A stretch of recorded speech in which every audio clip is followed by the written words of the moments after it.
అమరావతి రాష్ట్ర ఎన్నికల ప్రధాన అధికారిని ఎన్డీఏ కూటమి నేతల బృందం కలిసింది. మే 1వ తేదీ వృద్ధాప్య పెన్షన్లన్నీ ఇంటి వద్దనే ఇచ్చేలా చర్యలు తీసుకోవాలంటూ వినతి చేసింది. దేవినేని ఉమ మాట్లాడుతూ ఏప్రిల్లో వైసీపీ మంత్రులు, ఎమ్మెల్యేలు, నాయకులకు సంబంధించిన 13,000 కోట్ల రూపాయల బిల్లులను ఖజానా ఖాళీ చేసి చెల్లించారు. దీంతో ఏప్రిల్ 3వ తారీఖు వరకు సచివాలయాల వద్ద పెన్షన్దారులకు డబ్బులు చేరక 33 మంది లబ్ధిదారులు చనిపోయారని ఆవేదన వ్యక్తం చేశారు.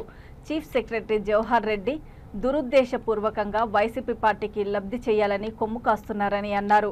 అటువంటి సంఘటనలో పునరావృతం కాకుండా ఈ నెలలో 30వ తేదీ కల్లా పెన్షన్ డబ్బులు మ్యాపింగ్ చేసి మే 1వ తేదీ 6 గంటల కల్లా ప్రతి ఇంటికి పంపించాలి అని వినతి పత్రం అందించారు.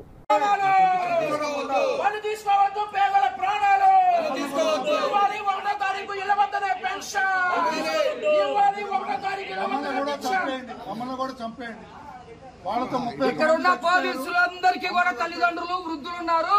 ఎండలకి పెన్షన్ కనుక వెళ్తే వాళ్ళు సస్తారు. దానికి మీరే బాధ్యులు అవుతారు. మీకు మానవత్వం ఉంటే మీరు పక్కకి వెళ్ళిపోండి.